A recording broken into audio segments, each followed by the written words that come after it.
Yes, I was surprised. With hindsight, maybe one could see this coming, but I thought that in the end, caution would hold the day. I think a lot of the voters voted to leave, voted for Brexit, voted from the gut. They were not clear about what they expected to get out of this, and now that they're there, they're suddenly, at least in unease, leading often to panic, thinking, what did we just do? What are the consequences?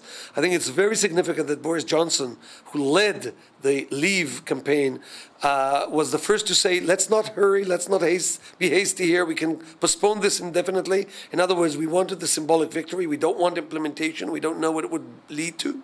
The fear factor of what would happen economically and in terms of employment and other protections that the EU provided is considerable.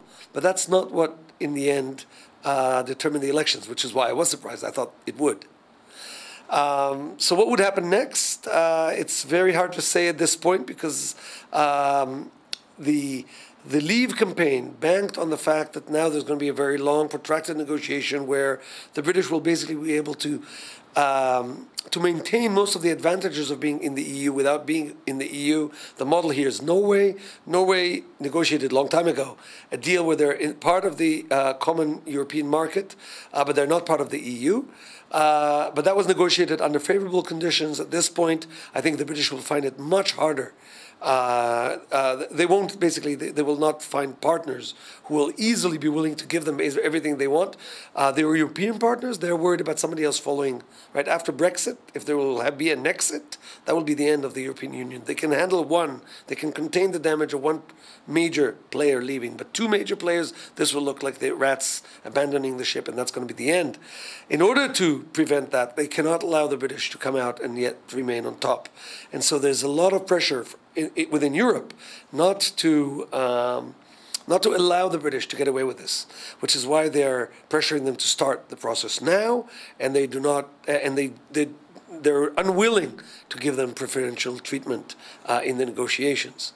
Therefore, that's why it's hard to know what the outcome of this 2-year-long process will look like.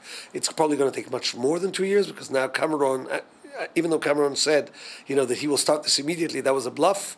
The first thing he said when he resigned was, I'm not going to do this, I'm going to let my successor do this.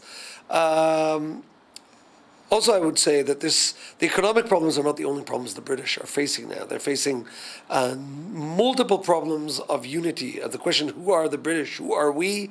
This referendum exposed the rifts within British society in ways that have not been exposed before, been papered over so many times in so many ways, to begin with the Scots and the North Irish, who actually voted in large numbers to remain. The Scots now want their referendum on independence again. Can the Tories keep the United Kingdom apart, or will they be responsible for the destruction of two unions? That is unclear. And then within Britain, the rift between London and the periphery was exposed in a very dramatic fashion, the rift between generations. They have a lot of social healing to do before we know what's going to happen next. The question of what would be the economic implications worldwide, I think, is premature because, as I said, much depends on how these negotiations will happen. There's even some talk in Britain that now that the symbolic victory has been won, they don't need to actually go through the actual steps of separation.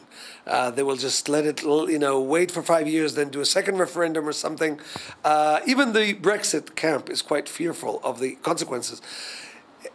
What we see now in the world markets, I think, is just hysteria. It's an immediate reaction. This will stabilize, no doubt, in the next few weeks. And I think anybody who's trying to predict now what's going to happen in 6 months or a year is trying to sell you something. I don't think they actually, there's enough information on the ground to be able to say.